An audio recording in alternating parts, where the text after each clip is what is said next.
नमस्कार दोस्तों, मैं ब्रजेश। मेरे यूट्यूब चैनल विद्यादान पर आपका हार्दिक स्वागत है।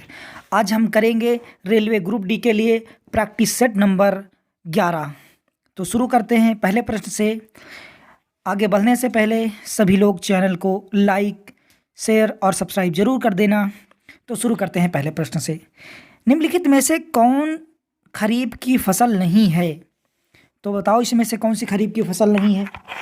कपास, मूंगफली, मक्का या सरसों? तो आपको पता है कि जो सरसों होती है वो फसल किसकी है? रबी की फसल। यानी कि सही आंसर इसका क्या है? Option number D. ये हो गया। इसमें से बहुत सारी चीज़ें आप देख सकते हैं, जैसे इस बात को याद रखें कि जो खरीफ की फसल होती है, देखो खरीफ की फसल में चावल, मक्का, बाजरा, रागी, ज्वार, सोयाबीन, मूंगफली, कपास। मूंगफली और कपास को मुख्य रूप से याद रखें खरीफ की फसल में। जायद की फसल में जो भी सब्जी आती हैं, जैसे जैसे कद्दू, खीरा, तरबूज, करेला, ये सब किसकी फसलें हैं? जायद की फसल हैं। रबी की फसलों को भी आप देख सकते हैं, ये सब रबी की फसलें हैं। गेहूँ, सरसों, दाल, जौ, ये सब क्या हैं? रबी की फसलें हैं। बढ़ते हैं अगले प्रश्न पर। अगला प्रश्न है, उत्तरी बटन द्वीप राष्ट्रीय उद्यान कहाँ पर है? उत्तरी बटन द्वीप राष्ट्रीय उद्यान कहाँ पे है, ये बताना है आपको। लद्दाख, हिमाचल, अंडमान निकोबार या जम्मू कश्मीर? तो सही आंसर क्या है इसका? आपको पता है कि जो उत्तरी बटन द्वीप है यह स्थित है अंडमान निकोबार द्वीप समूह में। ये इसका सही आंसर होगा। आगे देख लें, उत्तरी बटन द्वीप कहाँ पे है? ये देख सकते हैं, लिखा है अंडमान निकोबार के अंदर। और इसके बारे में लद्दाख में जो आपको सबसे बड़ा राष्ट्रीय उद्यान है वो हेमिस राष्ट्रीय उद्यान है, जो कि लद्दाख में है। हिमाचल में ग्रेट हिमालयन है, पिन वैली है, खीरगंगा है और इंदर किला राष्ट्रीय उद्यान हिमाचल प्रदेश के अंदर है।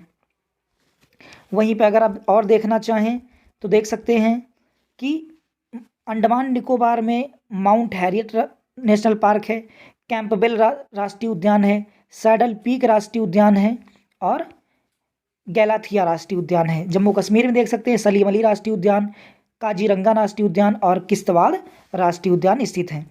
इस तरह से आप याद रख सकते हैं।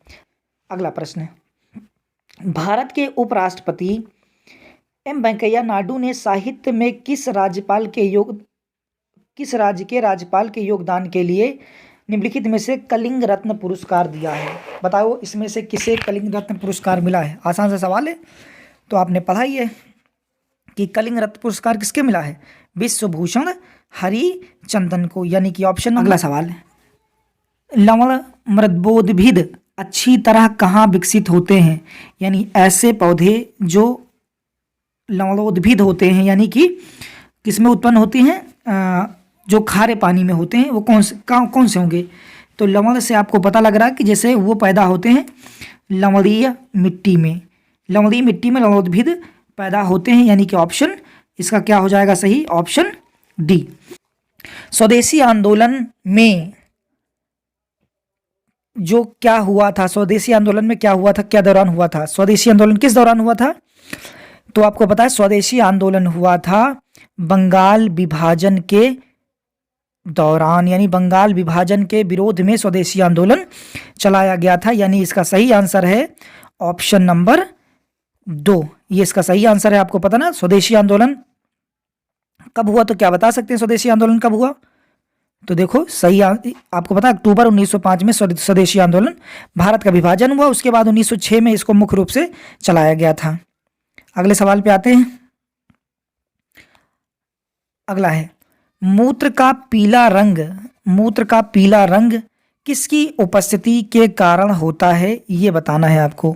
मूत्र का पीला रंग किसकी उपस्थिति के कारण होता है? पित्त, लसिका, कोलेस्ट्रॉल या यूरोबिल या यूरोक्रोम? तो आपको सबको पता है कि मूत्र का पीला रंग होता है यूरोक्रोम के कारण। यानी कि इसका ऑप्शन सही है, ऑप्शन नंबर डी। पढ़ सकते हैं, सिंपल याद रखें। यूरोक्रोम क्या होता है? तो जो बेकार आरबीसी होता है उसी से बनता है हीमोग्लोबिन और बाद में वही यूरोक्रोम के रूप में हो जाता है। अगला सवाल है, कौन सा राज्य नेपाल के साथ सीमा साझा करता है? इसमें से कौन सा राज्य है जो नेपाल के साथ सीमा बनाता है? आसान सा सवाल है। आपको पता है नेपाल के साथ सीमा कौन बनाता है? तो नेपाल के साथ सीमा बनाता है उत्तर प्रदेश। उत्तर प्रदेश की सीमा लगती है नेपाल के साथ, यानी कि ऑप्शन नंबर सी। इसमें देख सकते हैं उत्तर प्रदेश के बारे में काफ़ी जानकारी है। ये देखो, ये है आपका नेपाल, ये है नेपाल, और इसे सीमा लगाता है देखो उत्तर प्रदेश से, बिहार से, ये हिस्सा उत्तराखंड से, ये लगता है नेपाल की सीमा से। अगले प्रश्न पर आते हैं। अगला प्रश्न है, सर्प किस वर्ग से संबंधित है? जो सांप है वो कौन से वर्ग का जीव है? कशेरुकी, सरीसृप, उभयचर या स्तनपायी? तो अब बताओ किस वर्ग का है?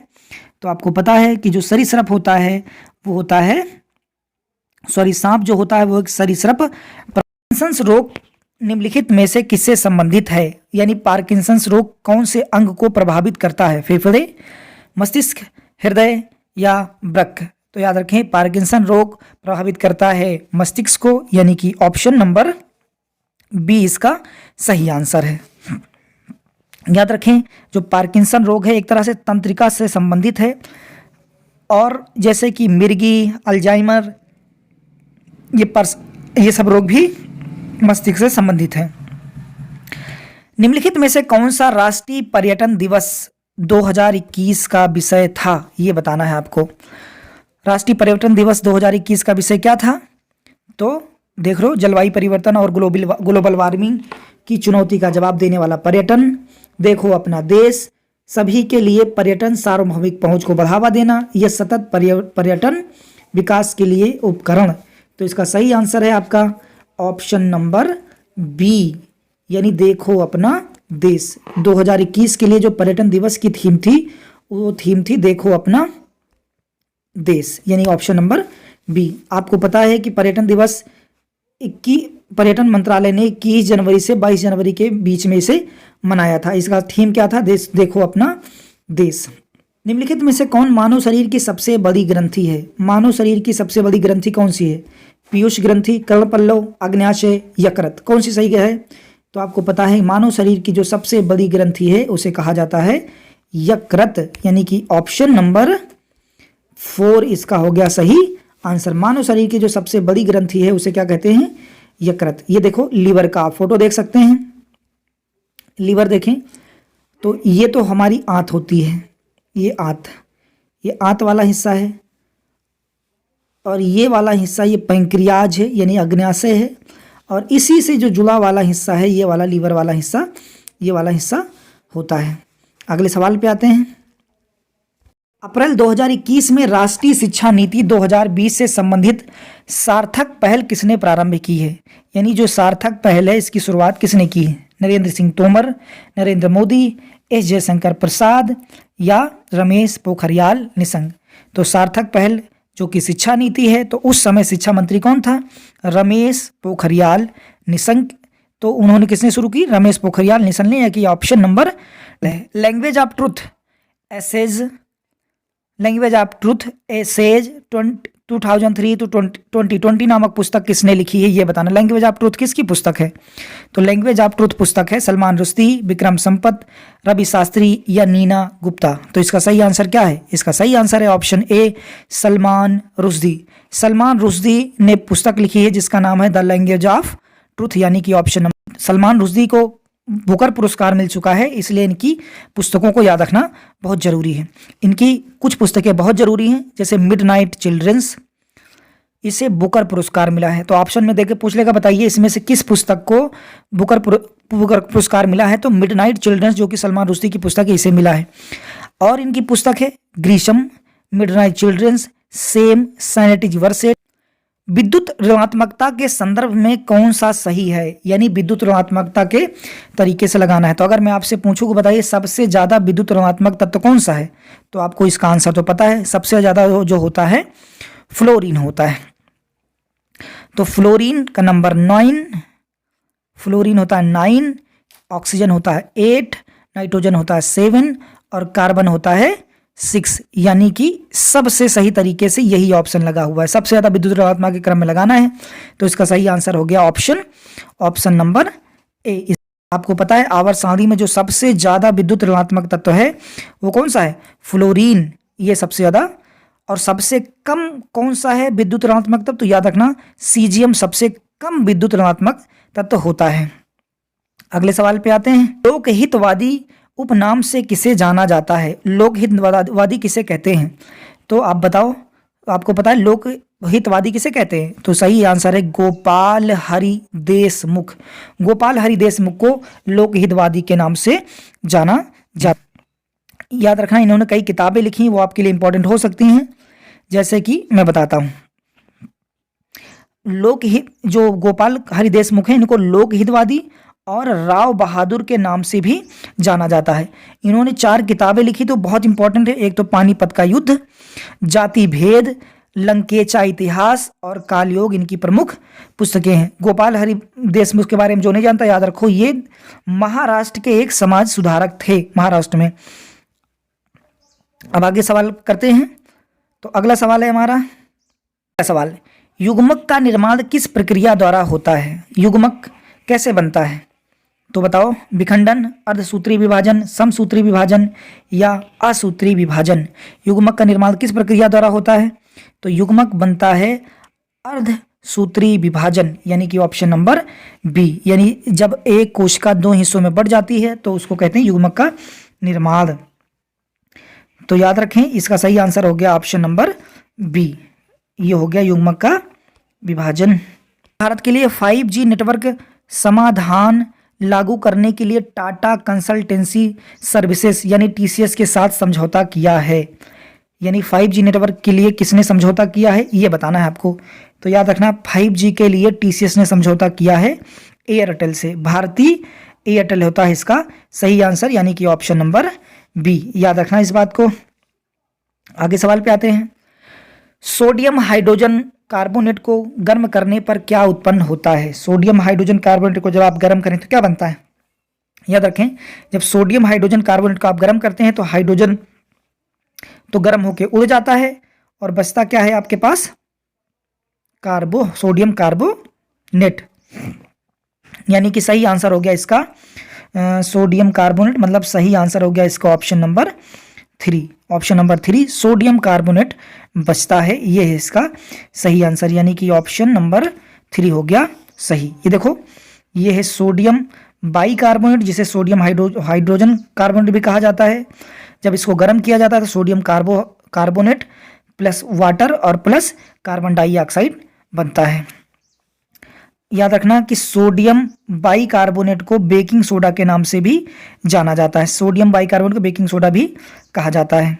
कौन सा भारत का सर्वाधिक पश्चिमी बिंदु है?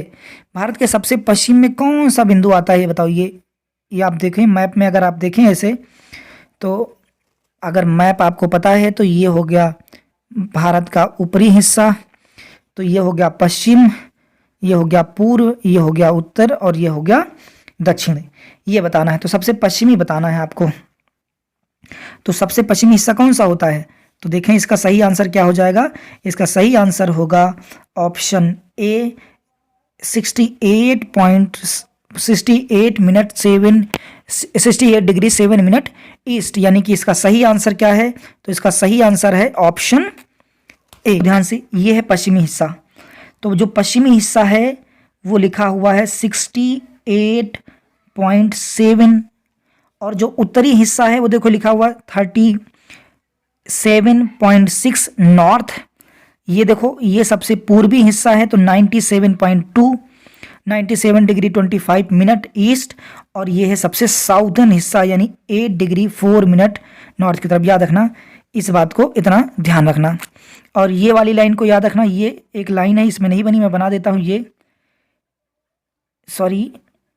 ये लाइन ये बनी हुई है, ये है 82.82 यानी 82 सही 1/2 बनी है, यानी कि ये भारत की मानक समय रेखा है। इतने निम्नलिखित में से कौन प्रकाश के रंग को निर्धारित करता है? प्रकाश का रंग इसमें से कौन निर्धारित करता है? आयाम, तीव्रता, तरंग दैर्घ्य या इसका वेग द्वारा? तो याद रखें प्रकाश का जो वेग, प्रकाश का जो रंग होता है वो उसके तरंग दैर्ध्य के द्वारा निर्धारित किया जाता है। यानी ऑप्शन नंबर कौन सा सही है?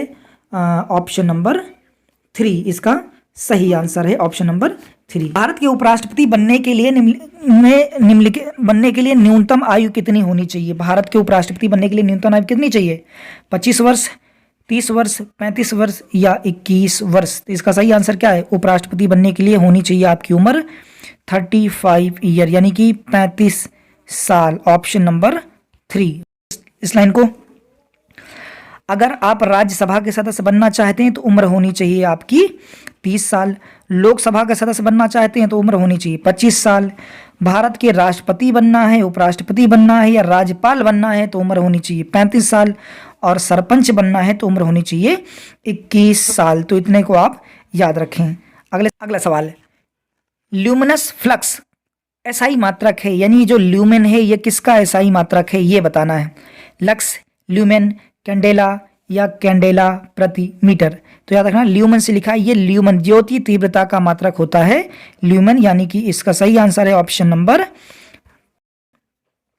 ये ल्यूमिनस। देखो इसको नापा जाता है कैंडेला पर मीटर स्क्वायर। इल्यूमिनस को लक्स से नापते हैं, फ्लक्स को ल्यूमन में नापते हैं। इकाई एसआई इकाई है। पदार्थ की मात्रा को मोल में नापते हैं, मोल यहाँ मोल MOL मोल में नापते हैं। तीव्रता चमक को कैंडेला में नापते हैं और चुंबकीय क्षेत्र की तीव्रता को नापते हैं एम्पियर प्रति मीटर में नापा जाता है। निम्नलिखित में से किस तत्व में अधिकतम परमाणु त्रिज्या है? किसमें अधिकतम परमाणु त्रिज्या किसमें है? सोडियम, पोटेशियम, कार्बन या नाइट्रोजन? याद रखें, दाएं से बाएं से दाएं जाने पर, यानी इधर से इधर जाने पर त्रिज्या घटती है और इधर से इधर जाने पर त्रिज्या बढ़ती है, यानी ऊपर से नीचे जाने पर त्रिज्या बढ़ती जाती है और इधर से जाने पर घटती जाती है। तो देखो सोडियम, कार्बन और नाइट्रोजन एक ही लाइन के हैं। सोडियम, कार्बन, नाइट्रोजन इधर को जा मिलते हैं और पोटेशियम इधर को मिलता है, यानी इसमें सबसे ज़्यादा अगर पूछा जाए तो सबसे ज़्यादा किस में मिलेगी? पोटेशियम में। सबसे ज़्यादा परमाणु क्रमांक इसी का है, तो सबसे ज़्यादा किस में मिलेंगे? इसके अंदर पाए जाएंगे, यानी कि इसका सही आंसर हो गया ऑप्शन। अगला सवाल, सूरजमुखी के पौधे में बीज होते हैं।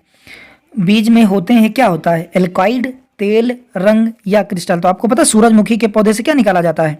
ऑयल, तेल, यानी कि इसका सही आंसर क्या है? Option number B. देखें सूरजमुखी के, सबसे याद रखना सूरजमुखी के पौधे का जो वैज्ञानिक नाम है उसको कहते हैं हेलियंथस एनस कहा जाता है। अगला सवाल, निम्नलिखित में से किस मुगल सम्राट ने शैक्षिक सुधारों की शुरुआत की है? यानी शिक्षा के लिए किसने सुधार किया था, किस मुगल सम्राट ने? तो अनपढ़ होते हुए भी शिक्षा पर सुधार किया था अकबर ने, यानी इसका सही आंसर हो गया ऑप्शन नंबर डी, अकबर ने। निम्नलिखित में से कौन सी प्रतिवर्ती क्रिया नहीं है? प्रतिवर्ती क्रिया नहीं है। प्रतिवर्ती क्रियाएं ऐसी होती हैं जो अपने मन से होती हैं, उन्हें प्रतिवर्ती क्रिया कहा जाता है। तो बताएं, श्वसन, हृदय स्पंदन, लार श्रवण या हाथ की गति? तो आपको पता है हाथ की गति हमारी मर्जी से होती है, बाकी सभी अपने मन से होते हैं, यानी कि इसका सही आंसर है ऑप्शन नंबर डी, हाथ की गति। बुद्ध की शिक्षाओं का सबसे पुराना संग्रह किस भाषा में है? यानी बुद्ध की जो शिक्षाएं हैं वो किस भाषा में हैं ये बताना है आपको। संस्कृत, मगधी, प्राकृत या पाली? तो आपको पता है उनकी कौन सी भाषा में लिखी गई बातें हैं? पाली में। जो बुद्ध धर्म की शिक्षाएं हैं वो लिखी गई हैं पाली। नोबेल पुरस्कार प्रत्येक वर्ष कितने श्रेणी में दिए जाते हैं? नोबेल पुरस्कार कितने श्रेणी में दिए जाते हैं? 5, 7, 4 या 6? तो आपको पता है नोबेल पुरस्कार कितने श्रेणी में दिए जाते हैं? ऑप्शन 4, यानी कि 6 श्रेणी में दिए जाते हैं नोबेल पुरस्कार। कौन कौन से में देख लो। और अगर आप पढ़ने वाले बच्चे हो तो मुझे उम्मीद है कि आप लोग कमेंट सेक्शन में लिख के ज़रूर बताओगे कि अब की 2021 में कौन सा नोबेल पुरस्कार किसे मिला है। देखो कौन से 6 क्षेत्र हैं नोबेल? भौतिक विज्ञान में, रसायन विज्ञान में, फिजियोलॉजी या मेडिकल साइंस में, साहित्य में दिया जाता है, शांति के क्षेत्र में और अर्थशास्त्र के क्षेत्र में दिया जाता है। यहाँ याद रखने की बात यह है कि भौतिक विज्ञान, रसायन विज्ञान और साहित्य का नोबेल पुरस्कार स्वीडिश अकादमी द्वारा दिया जाता है। वहीं फिजियोलॉजी या मेडिकल का कैरोलिंस्का संस्थान द्वारा दिया जाता है और अर्थशास्त्र का भी जो नोबेल पुरस्कार से स्वेरिजिस रिस्क बैंक द्वारा दिया जाता है। इतनी बातों को आप याद रखेंगे। सोने का प्रतीक क्या है? बिल्कुल आसान सा सवाल मिल गया आपको। सोने का प्रतीक क्या होता है? तो बिल्कुल सभी बच्चों को पता है, सोना, AU। औरम, सोना को किस नाम से जाना जाता है? सोना को कहते हैं औरम। सोना को क्या कहा जाता है? औरम। तो सोना औरम है, यानी कि सही आंसर क्या हो गया इसका? यानी कि ऑप्शन नंबर ए इसका सही हो गया। सोने का लैटिन नाम याद रखना। सोने का लैटिन नाम क्या है? सोने का लैटिन नाम है औरम। यहाँ पे लिखा हुआ देखो। GD गैलोडोनियम का प्रतीक है, AG सोने का प्रतीक है और FE लोहे का प्रतीक है। तो आपको पता ही है अच्छे से। सवाल, नेपोलियन बोनापार्ट किस प्रसिद्ध युद्ध में हार गया था? नेपोलियन बोनापार्ट कौन से युद्ध में हारा था? वाटरलू, सेक्शन युद्ध, ट्राइसेट का युद्ध या बाल्कन युद्ध? सही कौन सा? तो आपने हमेशा पढ़ा है कि नेपोलियन बोनापार्ट कौन से युद्ध में हारा था? वाटरलू के युद्ध में, यानी कि ऑप्शन ए वाटरलू के युद्ध में नेपोलियन बोनापार्ट हार गया। एक बात क्या रखना, वाटरलू का युद्ध कब हुआ? 18 जून 1815। 18 जून 1815 को वाटरलू का युद्ध हुआ, जिसमें कि ब्रिटेन जीत गया था और इसमें कोर्सिका नामक एक द्वीप था जहां पर ले जाकर उसको बंद कर दिया। आपका, एक व्यक्ति अपनी पीठ पर 10 किलोग्राम वजन का एक थैला लेकर 500 मीटर की ऊंचाई तक एक पहाड़ी पर चढ़ता है। व्यक्ति द्वारा किया गया कार्य बताएं। तो व्यक्ति ने कितना कार्य किया है ये बताएं। तो कार्य कैसे निकालते हैं? कार्य मतलब स्थितिज ऊर्जा, U बराबर mgh। तो लिख लें, U का मान कितना? 10, G का मान कितना? 10 और H का मान कितना? 500। यानी अगर आप टोटल मल्टीप्लाई करेंगे तो कितना हो जाएगा? 5 और 4 0 1 2 3 4।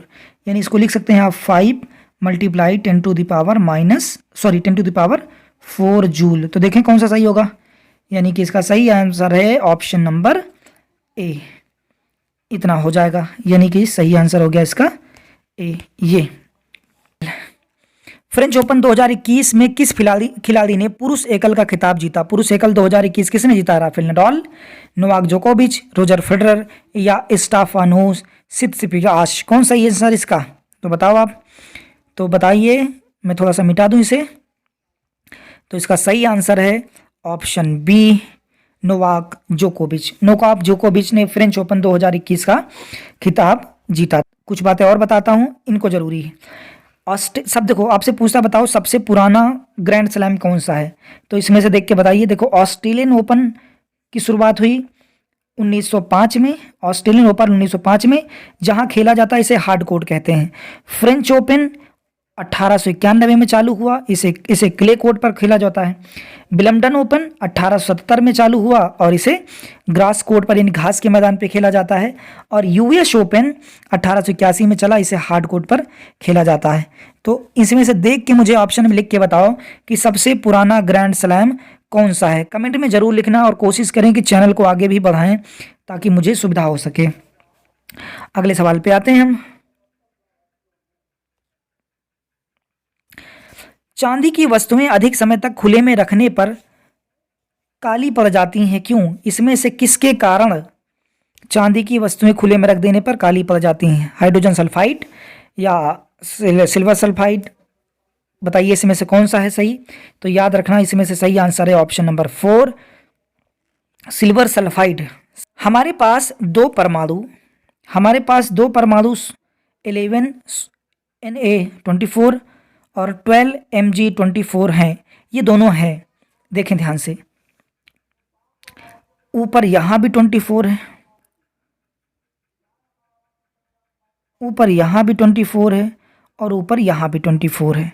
जब किसी भी तत्वों के परमाणु भार बराबर हो, ऐसे तत्वों को समभारिक कहा जाता है। यानी कि सही आंसर कौन होगा? Option A. ऐसे तत्व क्या कहलाते हैं? समभारिक। यानी सही आंसर इसका option number A. Option number A. अगला सवाल, भारत के संविधान के किस अनुच्छेद के अंतर्गत अल्पसंख्यकों के शैक्षणिक संस्थानों के स्थापना और प्रशासन का अधिकार प्राप्त है? यानी आपने देखा होगा जो अलग जाति धर्म है, जैसे मुस्लिम है वो अलग हैं, तो ये लोग अपने अलग तरह के स्कूल बना सकते हैं, जैसे मदरसा वगैरह अलग से बना सकते हैं। तो ये जो संविधान में है कौन से अनुच्छेद के तहत ये उनके पास है? तो याद रखें, अल्पसंख्यकों को जो शैक्षिक संस्थानों का अधिकार है वो अनुच्छेद 30 में है, यानी कि ऑप्शन नंबर सी। प्रकाश की एक किरण कांच से पानी में जा रही है, कांच से पानी में जा रही है, तो यह क्या होगा? यानी सिंपल है, मान लेते हैं कि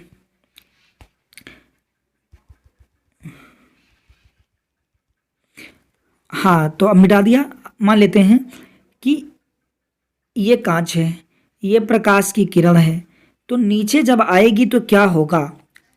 अंदर को जाएगी या बाहर को जाएगी? हमेशा याद रखें, जब सघन माध्यम से, डेंस माध्यम से विरल माध्यम में कोई चीज आती है तो अभिलंब से दूर हट जाती है, दूर की तरफ जाती है। तो इसका सही आंसर क्या होगा? इसका सही आंसर होगा ऑप्शन ए, दूर हटेगी। क्या होगा? दूर हटेगी, यानी सही आंसर है इसका ऑप्शन नंबर ए। क्या? चाय, कोको और कोला पेय में मौजूद उत्तेजक पदार्थ कौन है? चाय में क्या पाया जाता है ये बताना है आपको। तो नीलमणि, चाय, कोको और कोका कोला में क्या मिलता है? तो इसमें मिलता है कैफीन, यानी कि ऑप्शन नंबर ए इसका सही है इन सब में। अगला सवाल, अप्रैल 2021 में जारी विश्व प्रेस स्वतंत्रता सूचकांक में भारत का क्या स्थान था? बताइए, भारत का क्या स्थान था? 128, 130, 129 या 142? तो इसका सही आंसर है 142, यानी कि ऑप्शन नंबर 4 इसका सही आंसर 142। और याद रखें, पहले स्थान पे है नॉर्वे और दूसरे स्थान पर फिनलैंड और डेनमार्क है। तो भारत की रैंक बहुत ही खराब है, 142 रैंकिंग इसकी थी। अगला सवाल है, वे मेटल डिटेक्टर जिनसे हवाई अड्डों पर लोग गुजरते हैं और उसके अंतर संचालित होते हैं वो क्या है? कौन से नियम पर काम करता है? मेटल डिटेक्टर आपने देखा होगा ना, कहीं स्टेशन वगैरह पे जाओ तो आपको उसको पार करके जाना होता है, तो एक मशीन होती है जो आवाज़ करती है अगर आपने कुछ लिया होता है तो वो कौन से नियम पे काम करती है? तो याद रखना, इसको अच्छे से याद कर लीजिए। मेटल डिटेक्टर हमेशा फैराडे के नियम पर काम करते हैं, यानी कि option number C, metal detector Faraday के नियम पर काम करते हैं। मतलब कि इसका सही आंसर हो गया ऑप्शन सी, यानी कि यहाँ पर लगाना है हमें बी में। डिटेक्टर लिखा है ना, फैराडे के नियम पर काम करते हैं। और याद रखें, पहला मेटल डिटेक्टर बनाया था किसने? अलेक्जेंडर ग्राहम बेल ने 1881 में मेटल डिटेक्टर पहली बार बनाया था। भारत के किस राज्य का भौगोलिक क्षेत्रफल सबसे ज्यादा है? यानी सबसे बड़ा राज्य कौन सा है? आसान सवाल है। राजस्थान, मध्य प्रदेश, महाराष्ट्र या बिहार? तो आपको हमेशा पता है कि सबसे बड़ा राज्य कौन सा है भारत का? राजस्थान, यानी कि सही आंसर हो गया ऑप्शन नंबर ए इसका सही आंसर है। ये लिस्ट देख सकते हो, याद ना हो तो। सबसे बड़ा राज्य है राजस्थान, फिर दूसरा सबसे बड़ा है मध्य प्रदेश, तीसरा महाराष्ट्र और चौथा है उत्तर प्रदेश, पांचवा गुजरात, छठवां कर्नाटक। तो आपको ऊपर के 5 कम से कम याद होने चाहिए। सबसे बड़ा है राजस्थान, फिर मध्य प्रदेश, उसके बाद महाराष्ट्र और उसके बाद उत्तर प्रदेश, फिर गुजरात। ये हैं भारत के सबसे बड़े राज्य। उम्मीद है लेक्चर आपको काफ़ी मदद करेगा।